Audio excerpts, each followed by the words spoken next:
Bienvenidos a Economía. Hay una pregunta que sobrevuela la economía en Alemania. ¿Tiene esperanzas la economía alemana o podría sufrir una prolongada recesión? El canciller federal Friedrich Merz se muestra optimista. Sin embargo, el Instituto de Estadísticas IFO advierte sobre un futuro sombrío si no se encara una agenda de reformas profundas. Tanto el canciller alemán, quien dijo en una conferencia de prensa que la economía se embarca en un año exitoso, como los expertos del IFO coinciden en que la economía crecerá más fuertemente en 2026 y 2027. Pero en el último informe del IFO publicado este jueves se recortaron las expectativas de crecimiento del 1,3 al 0,8% el año próximo y del 1,6 al 1,1% para el 2027. ¿Cuál de las dos visiones será la más acertada? Lo analizamos con Ezequiel Garay en la Bolsa de Frankfurt. Saludos, Ezequiel. Si se analizan fríamente los números y las expectativas, ¿hay razones para compartir el optimismo de Friedrich Merz o se trata de un mensaje en tono político?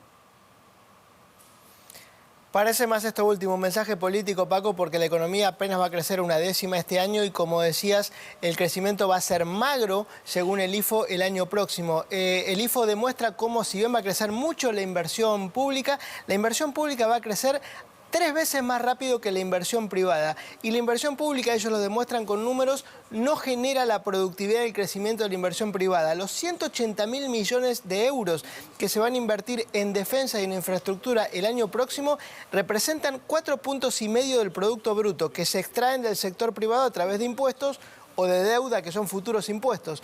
Esos 4,5 puntos van a generar un crecimiento de 0,3 punto del producto, con lo cual no es productivo. Ellos citan que en la época prepandémica Alemania era una economía pujante que crecía al 2%, con una inversión privada mucho más grande y con una constante incorporación de trabajadores al sistema de seguridad social, a cotizar para recibir una pensión, que es el otro gran problema que tiene Alemania.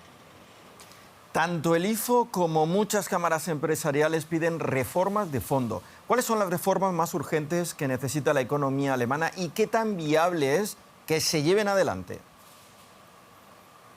Bueno, a ver, el IFO y el Instituto Kiel esta semana dijeron lo mismo. Hay que reducir fuertemente la burocracia, recortar el gasto, básicamente, y reformar el sistema de pensiones. No parece muy viable porque hay muchas diferencias entre las dos extracciones de la coalición.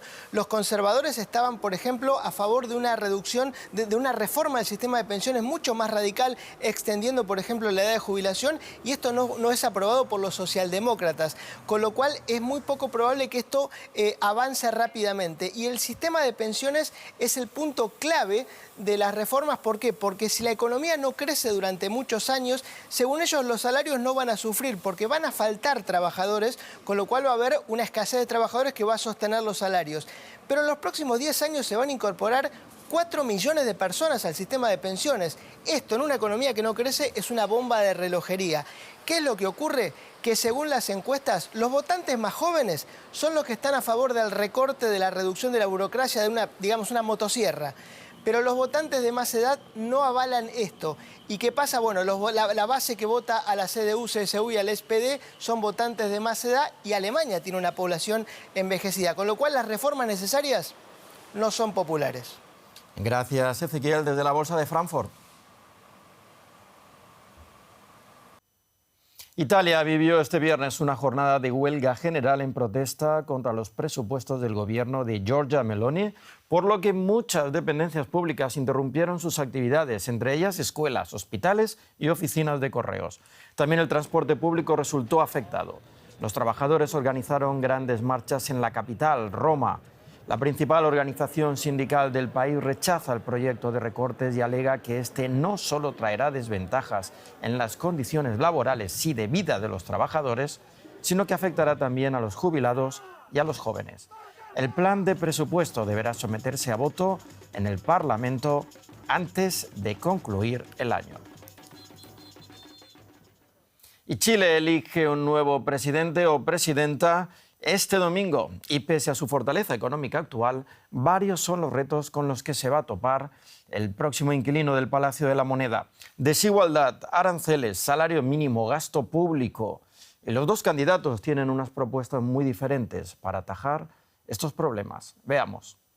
La riqueza de Chile radica en las materias primas. El país sudamericano es el mayor productor y exportador de cobre y el número 2 en el caso del litio. Además, tiene un gran potencial en la extracción de tierras raras.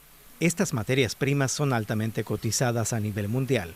Eso ha dado impulso a inversiones multimillonarias por parte de empresas nacionales y extranjeras en proyectos de ampliación y modernización. Chile es el segundo mayor país exportador en Sudamérica. Las ventas al extranjero representan alrededor de una tercera parte del PIB.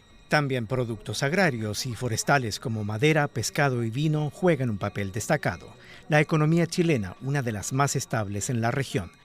El pronóstico de crecimiento en el presente año se ubica en un 2,3%. Su principal mercado es China, pero Chile ha logrado no verse envuelto en la disputa comercial del gigante asiático con Estados Unidos. La fortaleza comercial contrasta con una enorme desigualdad social.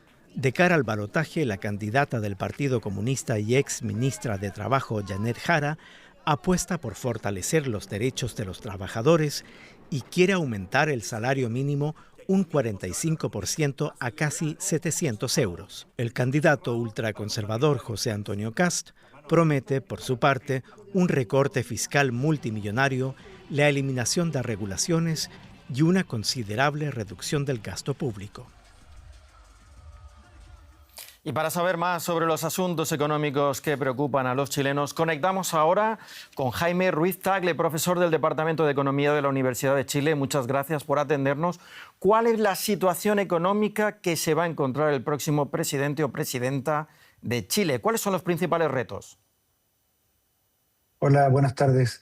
Mira, los principales retos tienen que ver con cumplir ciertas expectativas respecto a las propuestas que han hecho, especialmente en el lado del candidato de derecha, de poder implementar una reducción gigante en el gasto público para poder bajar los impuestos como a él ha prometido.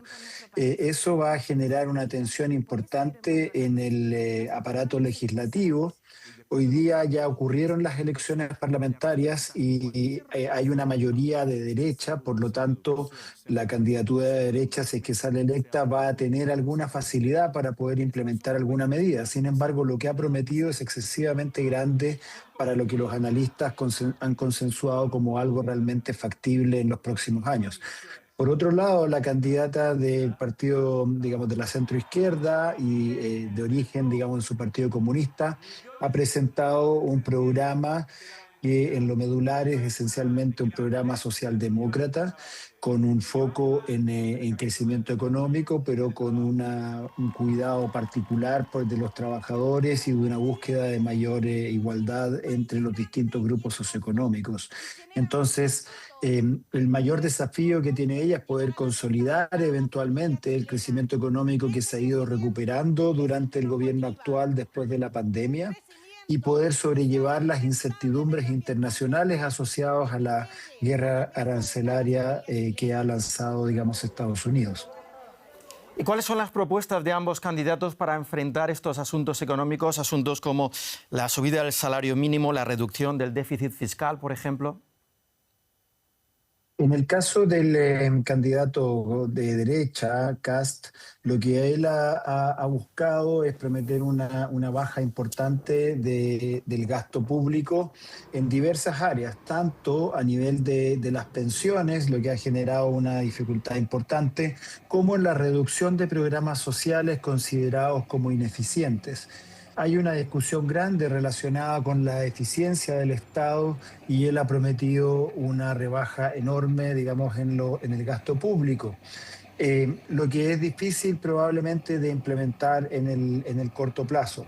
Y por otro lado, lo que él ha garantizado es tratar de apoyar enormemente la inversión y probablemente hacer más eficiente el sistema de permisos ambientales. Por otro lado, eso ha contrastado justamente con las propuestas de la centroizquierda, que en general han buscado, si bien eficientar el sistema de permisos para la inversión, mantener un resguardo importante respecto al medio ambiente. Entonces ahí se genera una tensión respecto al crecimiento económico y cómo mantener, ¿cierto?, los niveles de protección ambiental. Y por el lado entonces de la protección a los trabajadores, lo que ha manifestado el candidato de derecha es no, digamos, incrementar más el salario mínimo y probablemente no favorecer la implementación de la reducción de jornada laboral que comenzó hace un año, en que se redujo de 45 a 44 horas y que en los próximos años debiera reducirse un año más, una hora más por año. Esa implementación podría eventualmente verse ralentizada con un gobierno de derecha. Sí. Pues muchísimas gracias por estas informaciones, Jaime Ruiz Tagle, profesor del Departamento de Economía de la Universidad de Chile. Gracias a ustedes, hasta luego. Y en Argentina la inflación subió levemente por tercer mes consecutivo en noviembre al 2,5% mensual. Así, el índice de precios confirmó una tendencia ascendente. En los 11 meses del año la inflación acumuló un 27%, muy por debajo del 112% del mismo periodo de 2024. La variación interanual de los precios fue del 31,4% en noviembre. Desde que asumió su gobierno Javier Milei hace 2 años, la menor inflación se alcanzó en mayo con un 1,5% y a partir de entonces se ha acelerado de manera leve pero sostenida, lo que en parte ha decepcionado al mercado. Según el Instituto de Estadística argentino, los sectores de mayor aumento en el mes fueron vivienda, agua, electricidad, combustibles y transporte. Y esto es todo por el momento en la economía, pero ya saben que pueden ampliar todos estos temas y más en nuestras redes sociales. Gracias y hasta la próxima emisión.